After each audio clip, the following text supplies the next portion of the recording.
My own earbuds were dangling crazily, so I grabbed the ends and tried to act natural.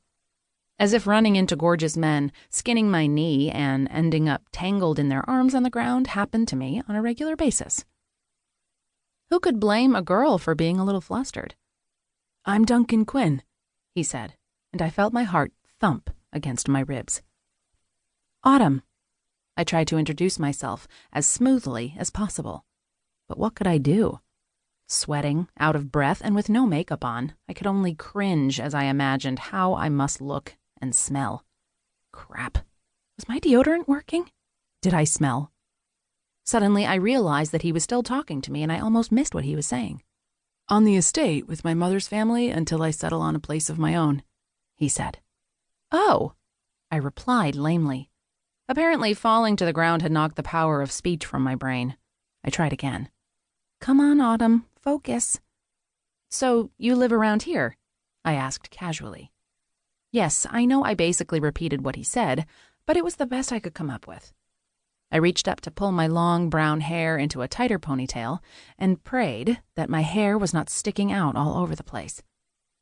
He hooked a thumb over his shoulder and gestured to the large Gothic-style stone manor house behind him. "Yeah, I live right there in the big stone mausoleum."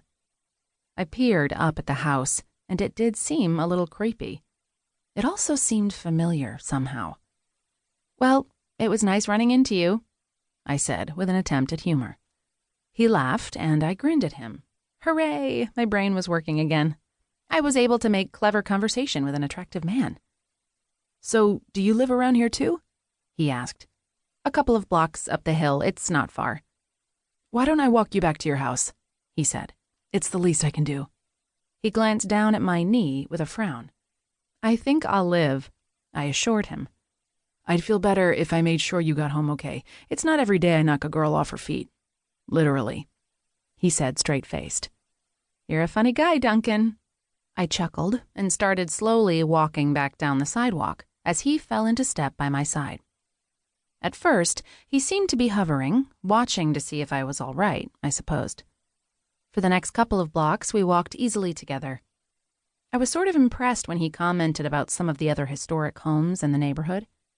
He knew his stuff, I realized, as he pointed out a Federal-style brick cottage and a few Queen Anne-style houses to me.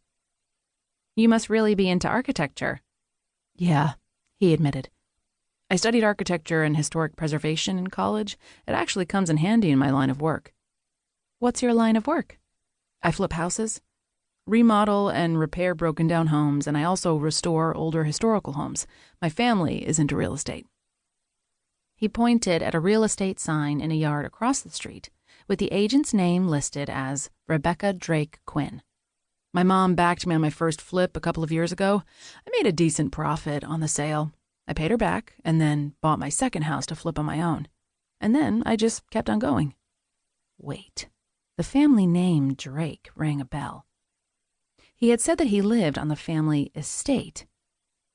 After living here a couple of weeks, I thought about how many times I had seen the name Drake, both on local buildings and in the title of local businesses.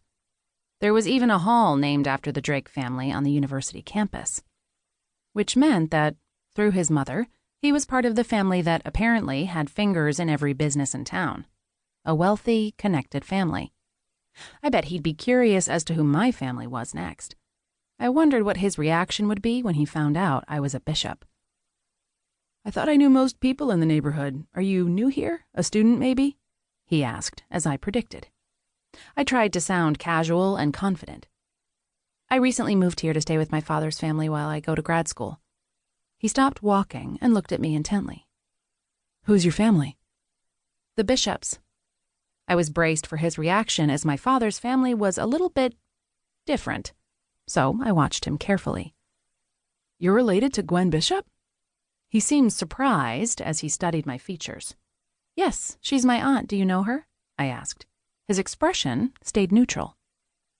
"That means your father is Arthur Bishop." "Yes, he passed away about 1.5 years ago," I informed him. "I'm sorry," he said gently. "Thank you," I said. We walked along quietly for a few moments. Well, that was interesting.